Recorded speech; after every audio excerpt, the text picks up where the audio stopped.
இங்கே இந்த பொண்ணு உட்காந்து படிச்சுட்டு இருக்கும்போது அவங்க நாத்தனார் வந்து எட்டி பார்க்குறா. இவன் என்ன படிக்கிறான்னு சொல்லிட்டு அங்கே இருக்க குப்பையெல்லாம் கிளறி விட்டு இதை கொஞ்சம் க்ளீன் பண்ணுன்னு சொல்கிறா. நான் படிச்சுட்டு இருக்கலன்னு சொன்னாலான்னு கேட்காம இதை க்ளீன் பண்ணுன்னு சொன்ன உடனே அவங்களும் பெருக்க ஆரம்பிக்கிறாங்க. படிச்சுட்டு இருந்த பேப்பர்லாம் கசக்கி தூக்கி போட்டுட்டு நீ வந்து படிக்கிற வேலைலாம் அப்புறம் பார்க்கலாம், முதல்ல பெருக்குன்னு சொல்லிடுறாங்க. மாமியார் வந்து சப்போர்ட் பண்ணுவாங்கன்னு பார்த்தா அவங்களும் வந்து அவங்க பொண்ணுக்காகவே உன்னை படிக்கிறதுக்காகவே அந்த வீட்டுக்கு கூட்டு வந்தேன், வேலையை பாடின்னு சொல்லிட்டு போயிடுறாங்க.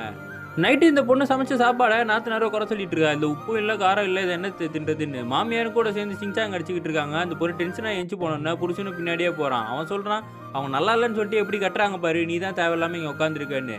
மாமியார் வந்து அவங்க பொண்ணுகிட்ட சொல்லிக்கிட்டு இருக்காங்க, அவள் படித்தா நம்ம குடும்பத்துக்குலாம் செட் ஆகாது, அது நிறுத்துற வழியை பார்க்கணுன்னு நாத்தனாரோ அதை நான் பார்த்துக்கிறேன்னு சொல்லிடுறாங்க. இந்த பொண்ணு படிச்சுட்டு இருக்கும்போது நாத்தனாரை வேணே தனியாக தட்டி விட்டு போயிடுறா. வந்து தனியாக நின்று பேசிகிட்டு இருக்கும்போது ஒட்டு கேட்குற மாதிரியே பார்த்துக்கிட்டு இருக்கா. சரி சமைக்கிற இடத்துல படிக்கலான்னு புக் எடுத்துகிட்டு வந்து நின்னா புக்கை பிடுங்கிட்டு இருக்கா. இவங்க புக்கை பிடுங்கும் போது அங்கே இருக்க பாத்திரம்லாம் கீழே விழுந்துருது. இது க்ளீன் பண்ணுன்னு சொன்னால் இவங்க பண்ண மாட்டான்னு சொல்லிடுறாங்க.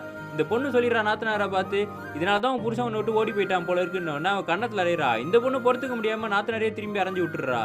மாமியார் அவங்க பையனுக்கு ஃபோன் பண்ணி இந்த மாதிரி அரைஞ்சிட்டான்னு உடனே அவனும் அங்கேருந்து கிளம்பி ஓடி வரான். அவன் பொண்டாட்டி இந்த மாதிரி பண்ணிக்கிட்டு இருக்கா, உனக்கு உங்கள் அக்கா முக்கியமா பொண்டாட்டி முக்கியமானு இன்றைக்கே முடிவு பண்ணுன்னு சொல்லிடுறாங்க. இவன் உள்ளே போய் அவன் ஒய்ஃப் கிட்ட பேசினா, ரொம்ப நாளாகவே இப்படி தானே பண்ணுறாங்க, நீயும் கேள்வி கேட்க மாட்டேன்னு உடனே இவனும் முடிச்சிட்டு நிற்கிறான். நீ என் கூடயே இருக்காது, தனியாக போயிடணுன்னா வீட்டை விட்டு வெளியே போயிடுறான்.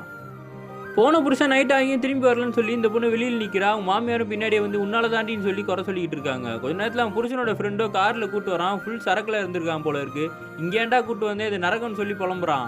அவன் சொல்கிறான், எங்கள் அம்மாவும் என் அக்காவும் சேர்ந்துக்கிட்டு என் பொண்டாட்டியை கொடுமைப்படுத்துறாங்க, என்னால் கேள்வி கூட கேட்க முடியல, எங்கள் அம்மா இப்படி பண்ணுவாங்கன்னு நான் நினைக்கவே இல்லை, எங்கள் அக்காவுக்கு நான் கஷ்டப்பட்டு நான் தானே கல்யாணம் பண்ணி வச்சேன், எங்கள் அப்பா இருந்ததுக்கப்புறம் எங்கள் அம்மாவை நல்லா பார்த்துக்கிட்டேன், இவங்க ஏன் எனக்கு இப்படி பண்ணுறாங்கன்னு அழுதுகிட்டு இருக்கான். ஒய்ஃப் தொட வந்தால் கூட நீ தானே வெளியே போன்னு சொல்லிட்டு என் மேலே கையை வைக்கிறேன்னு சொல்லி ஃபீல் பண்ணுறான்.